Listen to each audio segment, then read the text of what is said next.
Okay, let us do the last couple of sums.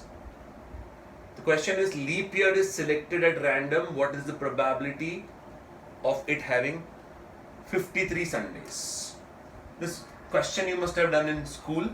So I'm just revisiting the question. Leap year का arithmetic कुछ ऐसा है कि leap year has 366 days. Okay. If you divide obviously 366 days into weeks, so we go by division. 7 5s are, we obviously say 35, we have 16, 2s are 14, we have 2 as a remainder, right? So 366 days को मैं convert कर पाऊंगा into 52 weeks plus 2 extra days. Okay, we are going to have 2 extra days. 52 weeks में 52 times तो Sunday आएगा ही.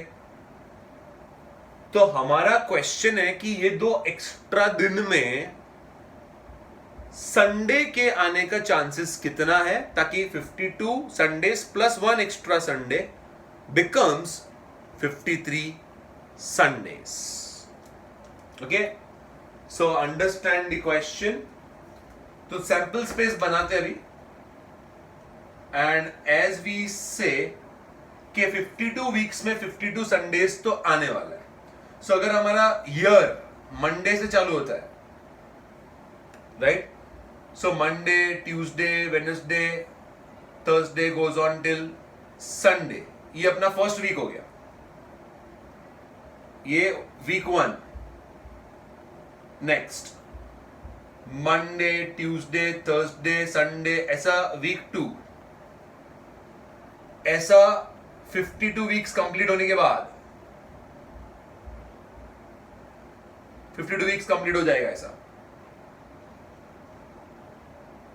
आपका जो last week है वो भी संडे पे एंड होने वाला है. So 52 weeks, the last week also will end on Sunday. तो उसके बाद के जो 2 एक्स्ट्रा डेज है वो होने वाले हैं मंडे एंड ट्यूसडे. बहुत ही सिंपल लॉजिक है. अगर आपका 1 जनवरी मंडे को है, राइट, तो आपको 52 वीक्स खत्म होगा, ईयर खत्म नहीं होगा, 364 डेज, संडे आएगा. 364th day will be Sunday, then 365 and 366th will be Monday and Tuesday. So now henceforth our focus will be on 355th day क्या है, सॉरी 365th डे क्या है, एंड 366th डे क्या है, उसके ऊपर हमारा सारा फोकस रहना चाहिए. इसलिए सैंपल स्पेस में स्कूल में अपने ये 2 डेज के बारे में लिखा रहेगा, because this will cover already 52 Sundays. तो इस वाले सैंपल पॉइंट में 53 संडेज नहीं है, 53 मंडेज है और 53 ट्यूसडेज है. बाकी सब दिन 52 टाइम्स ही है. 52 weeks will ensure 52 Sundays, but you will not get 53rd Sunday. So ये एक्स्ट्रा डेज में और क्या हो सकता है, आपका ईयर ट्यूसडे से चालू होगा, राइट? तो यहां पे आपको एक्स्ट्रा मिलेगा ट्यूसडे, वेडनेसडे. अगर वेडनेसडे से चालू होगा तो एक्स्ट्रा मिलेगा Wednesday, Thursday, Thursday Friday, Friday Saturday, Saturday Sunday, Sunday Monday. 7 possibilities है. 7 टाइप्स के ही कैलेंडर बनेंगे लीप ईयर में, बस दैट्स इट. 7 टाइप्स के कैलेंडर बनेंगे आपके लीप ईयर में. ये 7 टाइप्स के कैलेंडर्स है, मतलब 1 जनवरी ऑन मंडे, या तो फिर 1 जनवरी ऑन ट्यूसडे, या तो फिर 1 जनवरी ऑन, उसके हिसाब से फिर सीक्वेंस में दिन चलते रहेंगे लास्ट तक, 366 डे तक. अब ये 7 टाइप के लीप ईयर्स होंगे. That is total possible outcomes.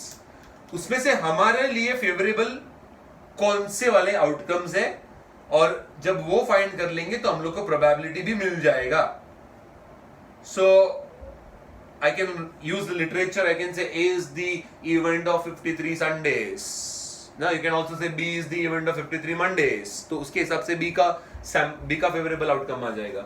हम लोग को फिलहाल खाली 53 संडेज का चाहिए, तो हम लोग वो सब नहीं लिख रहे हैं, डायरेक्ट प्रोबेबिलिटी फाइंड कर रहे हैं. But you can write in theory, you should right let event A be the event of 53 Sundays and that 53 Sundays का इवेंट जो है उसमें ये 2 सैंपल पॉइंट्स आएंगे. आगे के 52 वीक्स में 52 संडेज होने वाले हैं. ये एक्स्ट्रा 53rd हो गया, ये भी एक्स्ट्रा 53rd हो गया. तो ऐसे 2 ही आउटकम्स है, 2 ही सैंपल पॉइंट्स है, 2 ही टाइप के ईयर्स है जहां पे आपको संडेज मिलने वाला है एक्स्ट्रा. राइट? कितने हैं ऐसे? 2 ही है. तो answer is 2/7. Total types in the leap year अगर आप देखेंगे तो टोटल मंडे से शुरू हो रहा है तो उसमें मंडे ट्यूसडे एक्स्ट्रा है, ट्यूसडे से शुरू हो रहा है तो उसमें ट्यूसडे वेडनेसडे एक्स्ट्रा है. 352 वीक्स अगर आप लेंगे, 364 डेज अगर लेंगे तो उसमें 52 संडेज, 52 मंडेज, 52 ट्यूसडेज, सारे 52 टाइम्स तो आने ही वाले हैं. 53rd या तो इसमें मिलेगा संडे या तो इसमें मिलेगा. तो 2/7 is the probability. Okay, school में भी किया हुआ है, just revisiting that. Next we have 15 professors invited by a vice chancellor of an university for a round table conference. Probability that the 2 particular professors occupy seats on the either side of the vice chancellor VC. ये है probability sum but based on circular permutation. ये type of sums आपने school में नहीं किए हैं. So total number of outcomes would be 15 professors are invited by a vice chancellor. तो vice chancellor is the 16th person. तो total अपने पास 16 लोग हैं. यहाँ पे 16 लोग हैं. Circular permutation में एक कम हो जाता है. So we get 16 minus 1 factorial. We get 15 factorial. Yes, we can say vice chancellor को fix कर देंगे. और बाकी जो प्रोफेसर्स आ रहे हैं P1, P3, P5 ऐसे हम लोग के पास टोटल 15 प्रोफेसर्स है. वो अलग अलग ऑर्डर में बैठ सकते हैं. कितने ऐसे अलग अलग ऑर्डर रहेंगे? 15 फैक्टोरियल ऑर्डर्स रहेंगे. So there are 15 factorial total circular permutations. Every permutation is equally likely. We have no reason to believe why one particular permutation is more likely than the other. ऐसा कुछ नहीं है. Every permutation is equally likely outcomes का example है.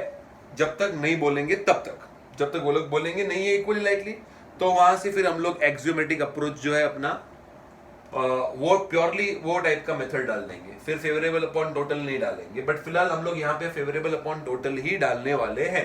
तो favourable क्या है मेरे लिए? फेवरेबल है that 2 particular professors must occupy seat on the either side of a VC. Okay, so I can say A is the event that 2 particular professors occupy the seats on the either side of a VC. तो हम लोग start करते हैं. Let the 2 particular professors be P1 and P2.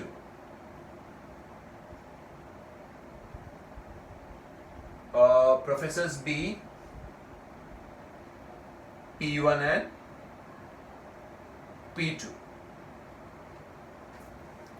ठीक है. तो number of ways in which A occurs अगर मुझे फाइंड करना है तो मेरे पास यहां पे वाइस चांसलर है.